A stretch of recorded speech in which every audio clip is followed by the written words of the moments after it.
calankeeno qaaliga qosoliyo kugu madcelin dhiig baa ku qulqulay qoom baa ku nafwaayo qabriyaada la geeyey sidii lagugu taagi lahaa xagga sare low geyn lahaa salaan sharaf kugu saari leen calankeenow hadhicin calankeenow ku salanne calankeenow hadhicin calankeenow ku salanne hadhicin calankeenow kursiga adanaga dulqaadi qalbigana ducan baan kaaga soo tufi qurankana markisaan kugu dulaqrini ma ilow sida kuweelna kugu tagni qaalibaan nagu tahay kana ku samayno cadow ku quursado qoorta ka jari nafteen naf adhayan ku tahay inaa jaleecin wada jirunaay cadow ku qurimeno shisheeya ku siimeno qabiil ku dhibimeno qalba ku qaadimeno jiro joog waligaa wadanka iftiin u tahe calankeeno qaaliga qosoliyo kugu mahadcelin dhiig baa ku qulqulay qoom baa ku nafwaayo qabriyaada la geeyey sidii lagugu taagi lahaa xagga sare low geyn lahaa salaan sharaf kugu saari leen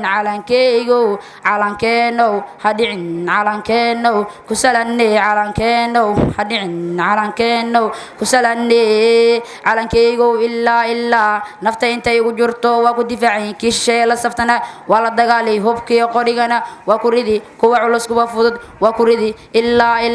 ay caraaran xaruntooda dib u aadaan cirib iyo jaan ee wareeran kamaarayo waa si guuri ilaa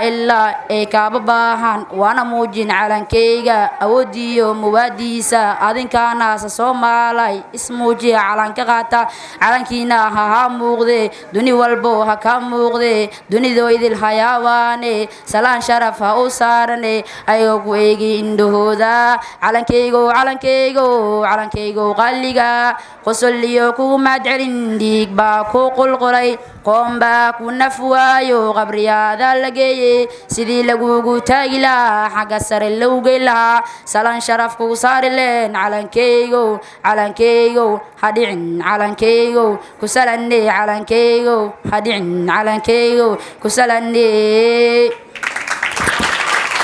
Al-Mustaqim Foundation waxay mas'uuliyad iska saareen in ay caawiyaan caruurta agoonta ah oo ay dabaraan waxbarashadooda, buugaagtooda, qalimaantooda iyo dharka iskuulka ay ku dhigan lahaayeen iyaga oo kaashanaya dadka Soomaaliyeed. waxaad sanadkii bixin kartaa $360 ama 6 bilood $180 ama xitaa 3 bilood $90 oo kaliya si aad u caawiso wiil ama gabar yar oo agoon ah oo aan haysan waxbarasho iyo garab adigoo helaya xiriirka qofkaad waxbarashadiisa damaanad qaaday. waxa kaliya adduun iyo aakhira ku anfacaya waa sadaqo, waliba agoonta waa laga dardaarmay shaah iyo shaxaad shilimaad aad ku bixiso ha ku badbaadi waynin qof dhan mustaqbalkiisa.